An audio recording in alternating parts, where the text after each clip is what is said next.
Fala pessoal, sejam muito bem-vindos aqui ao vídeo de hoje. Aqui quem fala é o professor Bruno Garcia Redondo, trazendo sempre vídeos de processo civil para todo mundo. Por falar nisso, quem ainda não é inscrito no canal, por favor não deixe de clicar aqui em se inscrever e dar aquele joinha no vídeo. Hoje nós vamos falar sobre recursos especial e extraordinário. Vou tentar fracionar aqui em alguma série de vídeos para não ficar muito longo, né? Pensando aqui em vídeos mais dinâmicos, mais didáticos. E eu vou, ora, alternar temas, como é que eu posso falar assim, de teoria geral de recurso especial e extraordinário, em outras palavras, temas comuns. Em outra parte do vídeo eu vou falar sobre temas específicos só de recurso especial e depois só de recurso extraordinário. E depois, finalmente, a gente volta a ver o procedimento comum dos dois, tá? Então, sempre que possível, sempre que houver pontos de contato, pontos em comum, a gente estuda os dois recursos conjuntamente. E, claro, quando tiver regras específicas, eu vou destacar o que é exclusivo de recurso especial e o que cabe apenas para recurso extraordinário. Vamos nessa então. Em primeiro lugar, onde vem a previsão de recurso especial e recurso extraordinário? Recurso especial e recurso extraordinário vem, antes de tudo, na Constituição, nos artigos 102 e 105. No 102 é o inciso 3 e no artigo 105 da Constituição também, inciso 3. 102 fala de STF, inciso 3, recurso extraordinário para o STF. Artigo 105 da Constituição fala de STJ, inciso 3 fala de recurso especial para o STJ. E no CPC, os recursos especiais e extraordinários vêm regulados lá conjuntamente nos artigos 1029 a 1042 do Código de 2015.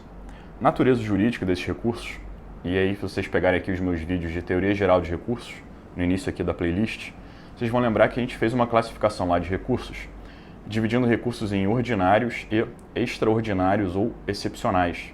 E recursos ordinários eram aqueles que tutelavam o direito subjetivo, buscavam um reexame, aprofundamento de fatos e provas, tutelar o direito das partes, enfim. E, de outro lado, nós tínhamos chamados de recursos especiais ou extraordinários, ou excepcionais, tanto faz a doutrina aí, cada autor utiliza a nomenclatura que preferir, querendo dizer recursos raros, né? Recursos que não tutelam o direito subjetivo, eles protegem o direito objetivo, ou seja, o ordenamento jurídico. Eles protegem a Constituição de uma violação em um acórdão inconstitucional. Eles protegem a lei federal de uma suposta violação feita por uma decisão de um determinado magistrado. Então eles tutelam o ordenamento, a Constituição, a lei federal, de forma imediata, mais próxima. Ainda que, claro, por consequência, de forma imediata, acabe tutelando o direito da parte, né? Ao corrigir a aplicação da lei, acaba dando ao titular do direito aquilo que ele tinha direito. Mas, antes de tudo, buscam preservar o ordenamento jurídico. Então lembre que, lá da classificação, a gente falava que o acesso ao Tribunal Superior até podia ser através de dois recursos. E tem um vídeo aqui também na minha playlist em que estudamos recurso ordinário. E eu mencionei para vocês que cabe recurso ordinário para o STF, para o STJ, pelo 102 e 105, porém o inciso anterior da Constituição, inciso 2 e não inciso 3, e falei que era meio de acesso ao Tribunal Superior, porém com natureza jurídica de recursos ordinários, buscando tutelar direito subjetivo, buscando aprofundamento, reexame, a revaloração e até mesmo reprodução de fatos e provas. E lá naquele vídeo de recurso ordinário eu mencionei, isso é diferente do acesso ao mesmo Tribunal Superior, porém através de outra via, através de outro recurso, seja recurso especial ou extraordinário, porque esses recursos são de outra espécie. São recursos excepcionais, extraordinários, especiais, enfim, dê o adjetivo aí que quiser.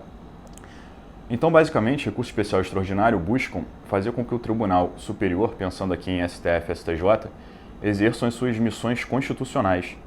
E quais são as missões constitucionais de STF e STJ? São basicamente o STF interpretar e uniformizar a interpretação sobre a Constituição Federal e, além de interpretar a Constituição, uniformizar a jurisprudência nacional sobre temas constitucionais.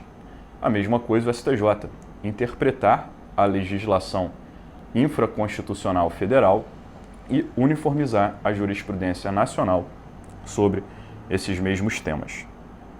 Recurso especial, recurso extraordinário, então, basicamente, você vai ter uma decisão, normalmente um acórdão de segunda instância, colegiado, vindo lá, por exemplo, de um TJ ou de um TRF, em que o direito da parte vai estar sendo lesado, mas não de forma imediata. Na verdade, o acórdão vai estar lesando, antes de tudo, a Constituição.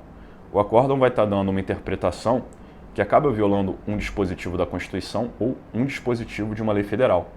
E aí esse desembargador no acórdão, nesse acórdão colegiado ali, vai ter uma suposta ofensa, uma suposta má interpretação, má aplicação de um artigo de uma lei federal ou da Constituição, e o insatisfeito vai entrar com recurso especial para o STJ ou recurso extraordinário para o STF, buscando lá a correta interpretação que não viole a legislação federal ou a Constituição. E no momento que o Tribunal Superior der a correta interpretação e aplicação da lei, ele provavelmente altere o acórdão recorrido, e aí aquele sujeito ali acaba ganhando, no final das contas, a sua pretensão.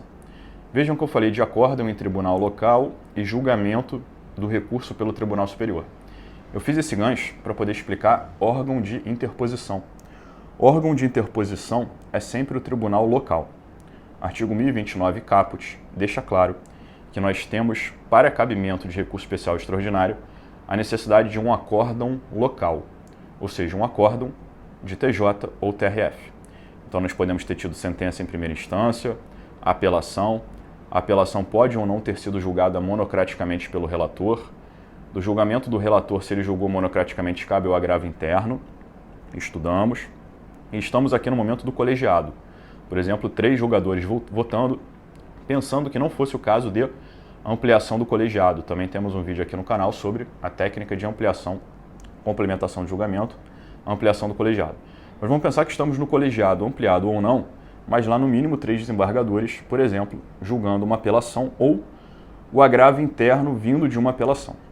E nós temos lá naquele momento um acórdão colegiado de tribunal local.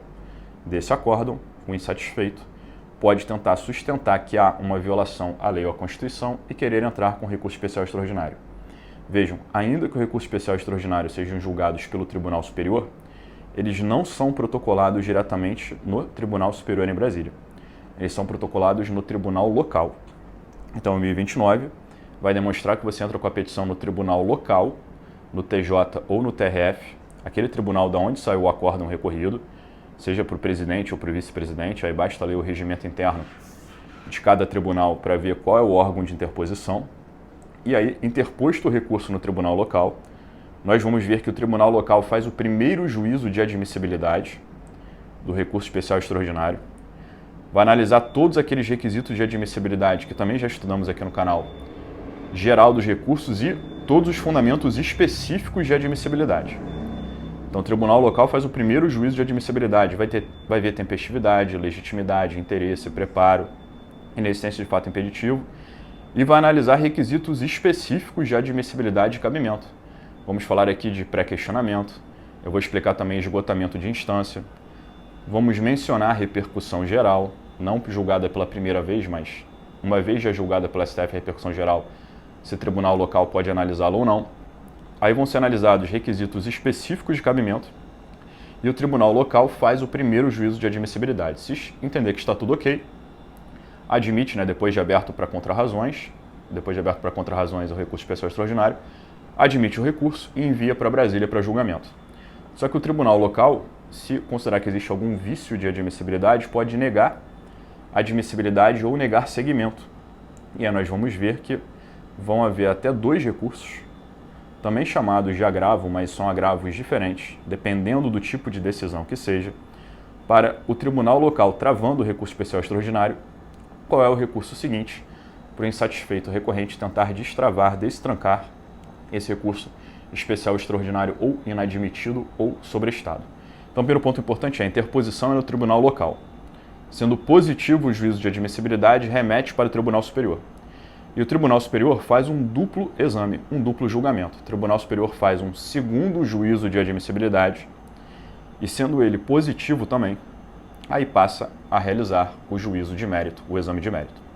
Então, o Tribunal Local faz juízo de admissibilidade, sendo positivo, remete para o Tribunal Superior.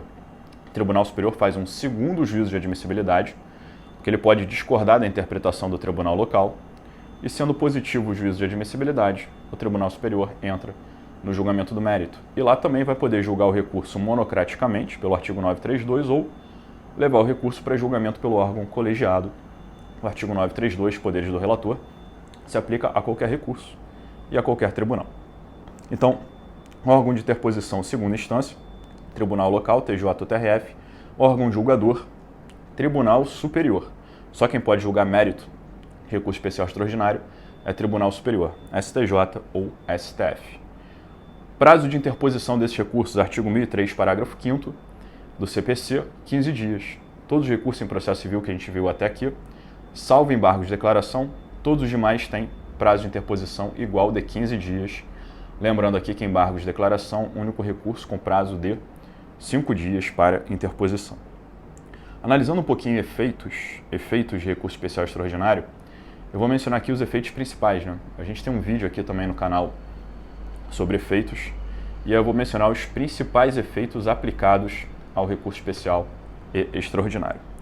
Primeiro efeito importante para a gente debater, efeito suspensivo. Pensem só. Pode haver uma sentença, por exemplo, condenatória a pagar a quantia certa, o juiz condena na sentença, a apelação tem efeito suspensivo como regra geral, aquela condenação ainda não está produzindo efeitos, não pode ser executada nem provisoriamente, mas uma vez julgada a apelação pelo colegiado, o recurso seguinte já não tem mais efeito suspensivo, automático op legis. Então aquele acórdão condenatório que mantém a condenação, ele se torna passível de execução provisória, porque depois da apelação os recursos seguintes não têm efeito suspensivo automático op legis. É o que dizem os artigos 995 e 932, inciso 2. Então a partir daí, quem estiver ganhando pode entrar com execução provisória em paralelo em primeira instância, enquanto quem está perdendo vai prosseguir a cadeia recursal lá com embargo de declaração e os nossos aqui temos do vídeo recurso especial extraordinário.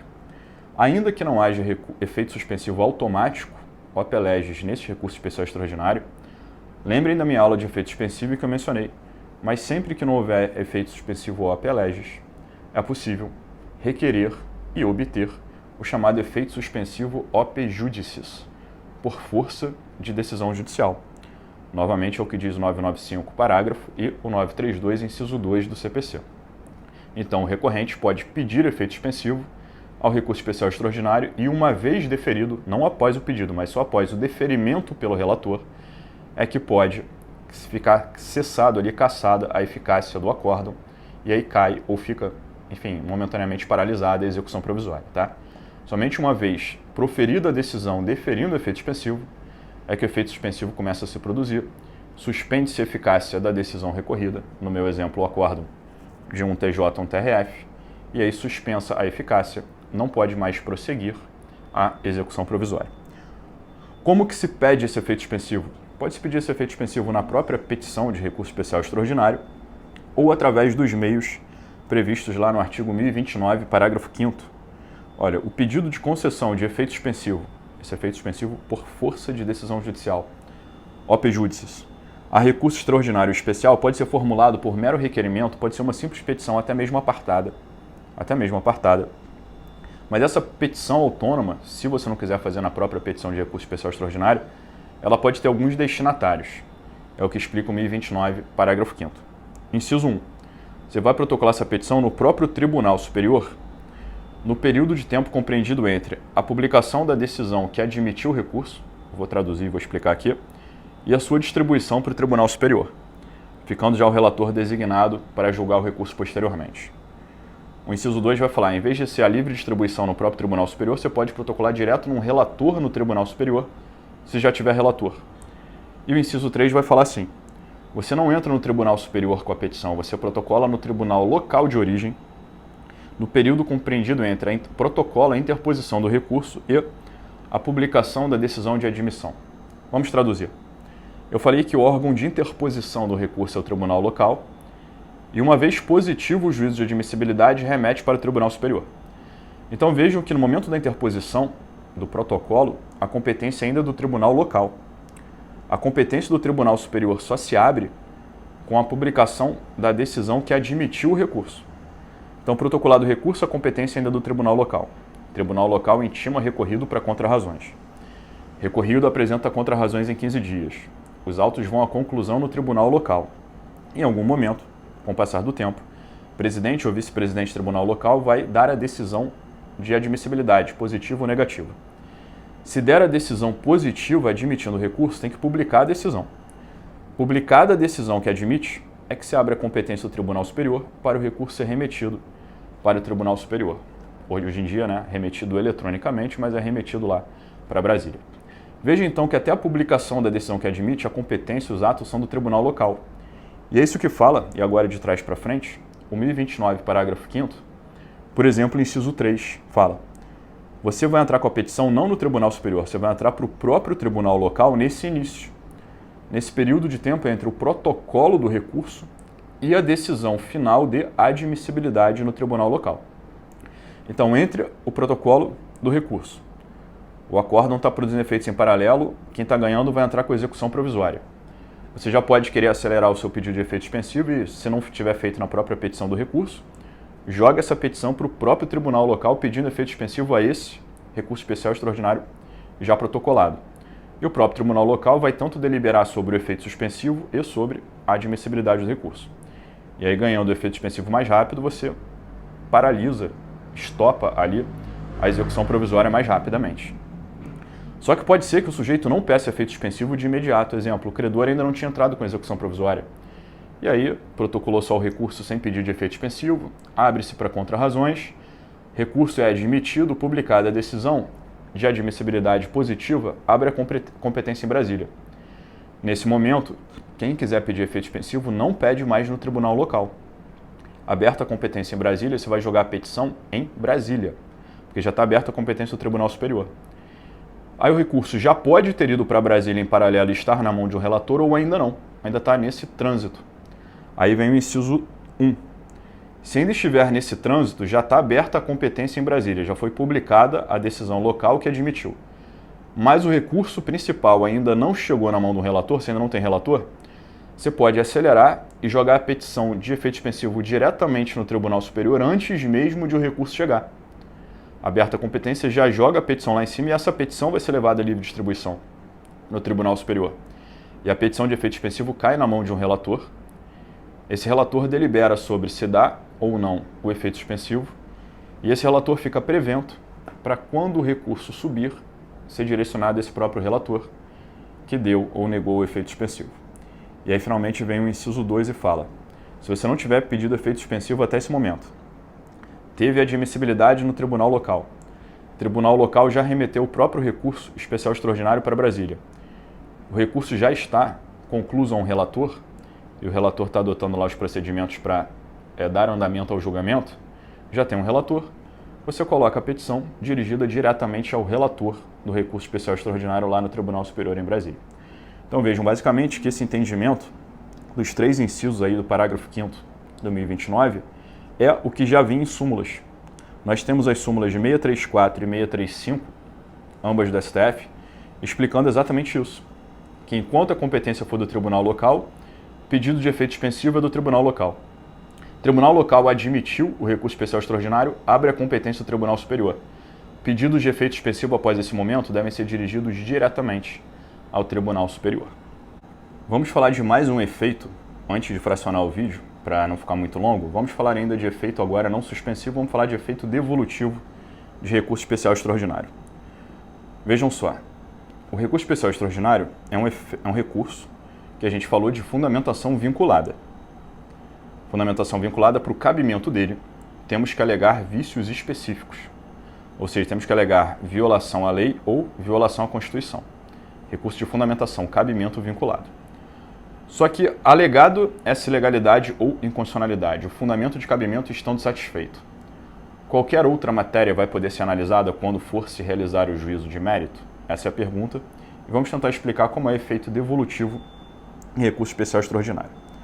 Primeiro ponto é o seguinte: doutrina e jurisprudência aqui tem uma certa divergência sobre se, pelo fato de recurso especial extraordinário serem espécies daquela classificação que eu mencionei, recursos excepcionais, extraordinários ou especiais, em outras palavras, que tutelam o direito objetivo, existe uma polêmica muito grande sobre o que fazer em relação a reexame de direito versus reexame de fatos e provas. Nós temos o entendimento dos tribunais, normalmente mais restritivo, no seguinte sentido: só pode se reexaminar direito e não fatos e provas em recurso especial extraordinário. Vamos lá. Súmula 279 do STF, súmula 7 do STJ e súmula 126 do TST, que também é um tribunal superior, que, por exemplo, recebe recurso de revista que é mais ou menos um recurso análogo ao recurso especial cível, nós temos 3 súmulas de 3 tribunais superiores, dizendo que para simples reexame de prova não cabe ou o recurso extraordinário, ou o recurso especial, ou o recurso de revista trabalhista. Então, para simples reexame de prova não caberia. Reexame é entendido pelos tribunais e pela doutrina como reprodução, fazer novamente. Então, reexaminar fatos e provas seria pedir produção de mais provas. Em recurso especial, recurso extraordinário, por exemplo, você pediu uma perícia em recurso especial, você pediu para uma nova testemunha ser ouvida em sede de recurso especial, produzir prova documental não nova, não superveniente, velha, em recurso especial ou extraordinário. Esse reexame e reprodução, aditar mais provas, pedir novas provas casuais ou trazer provas pré-constituídas velhas que o sujeito já tinha acesso, mas não produziu. Esse reexame, repropositura, reprodução de provas e fatos não cabe em recurso especial extraordinário. Nós fazemos isso através de recursos ordinários. Primeira instância, através de petições e através de apelação ao agravo de instrumento para o tribunal local, TJ ou TRF. Em recurso especial extraordinário, reexame no sentido de reprodução, mais provas, novas provas, provas em acréscimo, como regra geral não cabe em recurso especial extraordinário. Aí vem a divergência de doutrina versus jurisprudência. E para revaloração? Mera reinterpretação das provas já produzidas nos autos. Meramente reinterpretar um laudo pericial que já está lá, contrastado com um parecer técnico de um assistente técnico que também já está nos autos. Pedir apenas para o ministro revalorar, dar uma nova valoração de uma prova já produzida. Para o ministro reler com atenção o depoimento da segunda testemunha que foi ignorado, e o depoimento da testemunha já está nos autos, e foi levado em consideração o depoimento da primeira e da terceira e não da segunda. Pedir para o ministro levar em consideração pela primeira vez uma folha, uma prova documental, um recibo de quitação, que já está nos autos, mas aquela folha dos autos não foi analisada, não foi mencionada nem na sentença nem no acórdão. Então vejam, revalorar provas, documentos, prova documental, prova testemunhal, prova pericial, que já estejam nos autos. Isso é possível ou não em recurso especial extraordinário? E aqui vem o embate doutrina versus jurisprudência. Jurisprudência, como regra geral, vai entender que também não cabe revaloração de fatos e provas, ainda que já produzidos, já constante dos autos. E doutrina vai dizer, não, se a prova já está nos autos, meramente analisar o que está lá, seria possível porque você não está tendo produção de nada novo. Você não está fazendo que o STJ seja uma instância de produção probatória nova. Ele apenas está analisando a prova que já está lá. Então, a doutrina tenta abrir um pouco o cabimento o efeito devolutivo nesse ponto, do que seria possível se fazer em recurso especial extraordinário versus jurisprudência, que fecha esse espectro, dizendo que simples revaloração já não seria possível. Enquanto a corrente doutrinária, inclusive a qual eu me filio, que para revalorar seria possível sim revalorar provas já produzidas, documentos já constantes dos autos, para correta aplicação, da lei aos fatos já produzidos, já demonstrados, já que estejam ali nos autos. E da mesma maneira, além de, entre aspas, não se poder reproduzir fatos e provas, também não cabe, segundo também Tribunal Superior, interpretação de cláusula contratual. Súmula 454 do STF e súmula 5 do STJ. Vejam, simples interpretação de cláusula contratual não enseja recurso extraordinário. Simples interpretação de cláusula contratual não enseja recurso especial.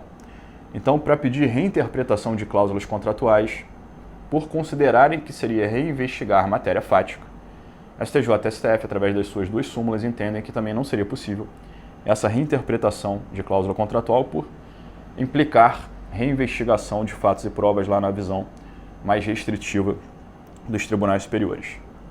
Ainda sobre o efeito evolutivo, é possível conhecimento de matérias, entre aspas, de ordem pública, matérias cognoscíveis ex officio, matérias ligadas ao interesse público?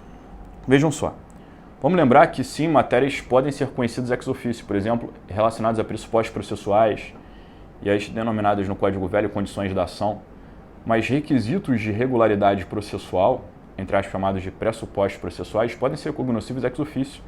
Algumas matérias até de direito material são cognoscíveis ex officio, por exemplo, decadência. Essas matérias que podem ser conhecidas mesmo sem provocação da parte e podem ser conhecidas ex officio por qualquer julgador. A pergunta é, pode ser conhecida pelo julgador em primeira instância, pelo desembargador em segunda instância, elas podem ser conhecidas ex officio pelo ministro em instância de recurso especial extraordinário? Resposta vai ser depende. Lembrem que o recurso especial extraordinário são recursos de fundamentação vinculada. Por cabimento, você tem que alegar um tipo de vício. Então, se o cabimento do recurso é, por exemplo, a falta de um pressuposto processual, que venha, por exemplo, no CPC, então a ilegalidade, a violação à lei seja a falta de um pressuposto processual que está no CPC, se o fundamento de cabimento é a falta do pressuposto processual, esse fundamento de cabimento tem que estar pré-questionado. A parte tem que ter alegado ele como cabimento do recurso. Porque o cabimento do recurso tem que ser alegado de forma expressa. Você tem que explicar qual é a violação à lei que está sendo cometida. Qual é a violação à Constituição que está sendo cometida. Então, se o seu próprio fundamento de cabimento do recurso é a matéria que até poderia ser conhecida ex officio, existe a alegação da parte. Porque para o fundamento de cabimento existe a alegação. De um modo diferente. Se o seu fundamento de cabimento é outra violação à lei federal ou outra violação à Constituição, que não a matéria entre aspas de ordem pública, exemplo, o sujeito quer alegar uma má interpretação do artigo 2º do Código Civil, e lá não tem nada de pressuposto processual. Aí ele alega que a suposta ilegalidade do acórdão é a violação, a má interpretação do artigo 2º do Código Civil, do artigo 15 do CDC. Alega essa matéria está pré-questionada, e essa suposta violação à lei federal ou à Constituição, estando pré-questionada, o recurso vai ser admitido. Uma vez admitido, porque a violação está alegada, o Tribunal Superior vai entrar no mérito. E aí, quando o Tribunal Superior entra no mérito, ele vai analisar tanto a alegação de cabimento, vai analisar se o artigo 2º do Código Civil está sendo correto ou erradamente aplicado, se o artigo 14 e 15 do CDC está sendo correto ou erradamente aplicado. Ele vai analisar tanto a matéria de mérito do cabimento e mais, pode sim aí o Tribunal Superior analisar todas as matérias cognoscíveis ex officio, mesmo que não alegadas pela parte. Pensem, ele pode falar assim, eu até iria analisar o artigo 2º do Código Civil, mas eu vejo aqui ex officio uma ilegitimidade passiva. Mas eu vejo aqui ex officio uma falta de um pressuposto processual de existência. Então ele iria analisar a matéria pré-questionada, mas ele pode ex officio analisar qualquer matéria que ele possa conhecer ex officio. Pode falar, mas ocorreu decadência. Por exemplo, decadência é uma matéria que pode ser conhecida ex officio pelo julgador. Então, uma vez pré-questionado o cabimento tem que ser expressamente alegado pela parte, abre-se para julgamento de mérito. No momento do julgamento de mérito do recurso especial extraordinário, o tribunal vai analisar não só a matéria alegada, como ele pode analisar ex officio matérias não alegadas. Matérias não alegadas que a lei permita que o julgador conheça ex officio. É mais ou menos a interpretação da súmula 456 do STF, que fala assim, o STF, conhecendo do recurso extraordinário, julgará a causa aplicando o direito à espécie. Ou seja, você vai aplicar o direito ao ordenamento, ainda que alegado ou não alegado, mas conhecendo do recurso. A suposta violação estando alegada, você vai analisar essa suposta violação e todas as outras matérias que o tribunal possa conhecer ex officio. É o que vem hoje em dia de forma muito clara no artigo 1034 do CPC. Admitido recurso extraordinário especial, o STF e o STJ julgará o processo aplicando o direito. Parágrafo único. Admitido o RE ou RESP por um fundamento, por exemplo, por uma suposta violação à lei federal, devolve-se ao Tribunal Superior 1034, parágrafo único, o conhecimento dos demais fundamentos para a solução do capítulo impugnado. Então vejam que, impugnado aquele capítulo, leva-se o capítulo recorrido para julgamento, aí naquele capítulo traz-se um fundamento de cabimento. Então, por exemplo, na parte de condenação de danos materiais, vem a suposta errada aplicação da lei federal, você diz que artigo de lei federal está sendo violado no capítulo lá sobre danos materiais, e o capítulo é levado para julgamento, e para julgar o capítulo danos materiais, não apenas o fundamento alegado, mas qualquer outro fundamento de direito relacionado ao capítulo, ele pode ser analisado, inclusive, ex officio, pelo Tribunal Superior. Então veja que o efeito devolutivo ele é amplo, na horizontal e na vertical, uma vez admitido o recurso. Para cabimento, o efeito devolutivo não é amplo, você tem que alegar o fundamento. Mas alegado um fundamento de inconstitucionalidade ou legalidade, e o recurso sendo admitido, no juízo de mérito, o efeito devolutivo ele é amplo, tanto no sentido vertical quanto horizontal, dentro lá do capítulo impugnado. Mais de um fundamento, conhecimento parcial de RE ou RESP. Mesmo capítulo e capítulos diferentes. Vamos lá. Você pode ter no acórdão recorrido, dois fundamentos de cabimento no mesmo capítulo ou em capítulos diferentes. Vou dar um exemplo. Você pode entrar com recurso especial extraordinário pelo 105 ou 102, inciso 3 da Constituição, tanto por violação à lei ou à Constituição, quanto por divergência jurisprudencial. Vamos supor que no capítulo lá, no mesmo capítulo, danos materiais, o sujeito entre com recurso especial por dois fundamentos: violação à lei e divergência jurisprudencial. São duas alíneas, por exemplo, do 102, inciso 3, ou do 105, inciso 3. Mesmo capítulo, duas hipóteses diferentes de cabimento de recurso especial. E o tribunal local admite só por uma das hipóteses. O tribunal local fala assim: entendo que talvez haja possível violação à lei federal, suposta violação à lei federal. Conheço pelo fundamento má aplicação e interpretação da lei federal, mas não reconheço a divergência jurisprudencial. Então o tribunal local admita por um dos dois fundamentos, só suposta violação à lei e não divergência jurisprudencial. Você não conseguiu demonstrar que outro tribunal decide de maneira diferente. Pergunta: admitido por um fundamento aquele capítulo e não admitido por outro, o sujeito tem que entrar com recurso, que se chama agravo, desse fundamento que foi rejeitado, que não foi admitido? A resposta é: artigo 1034, parágrafo único. Admitido o recurso especial extraordinário por um fundamento, não precisa do recurso em relação ao fundamento não recorrido. Olha, devolve-se ao Tribunal Superior o conhecimento dos demais fundamentos para a solução do capítulo impugnado. Súmula 292 da STF. Interposto um recurso extraordinário por mais de um fundamento do artigo da Constituição, a admissão por apenas um deles não prejudica o conhecimento por qualquer dos outros. Então, se tem mais de um fundamento constitucional de cabimento no mesmo capítulo, foi aberta a competência do Tribunal Superior sobre um dos fundamentos, devolve-se ao Tribunal Superior todos os possíveis demais fundamentos do mesmo capítulo. Não precisa se entrar com recurso da parte não admitida. Tudo é levado para o Tribunal Superior porque é o mesmo capítulo. Solução diferente é: se você tem dois capítulos diferentes do acórdão, por exemplo, um dano material e um de dano moral, e você no capítulo de dano material entra lá com base em má aplicação da lei federal, e no dano moral, no outro, você entra com divergência jurisprudencial. Aí você tem dois capítulos de decisão, duas decisões diferentes, uma dano moral, uma dano material, e cada uma com fundamento diferente de cabimento de recurso especial extraordinário. E o tribunal local só admita, por exemplo, dano moral com base em divergência jurisprudencial. Ele negue conhecimento ao recurso especial do outro capítulo do dano material com outro fundamento, violação à lei. Nesse caso, é essencial entrar com um agravo cabível para destrancar o recurso especial do outro capítulo travado. Por quê? Vejam, o outro capítulo só tinha um fundamento de cabimento e esse único fundamento de cabimento foi travado. Ou seja, aquele capítulo não foi aberto. E não aberto a competência se você não recorrer. O capítulo não recorrido transita em julgado. Lembre meu vídeo de capítulos da decisão. É o que vem no artigo 1034, parágrafo único. A contrário senso.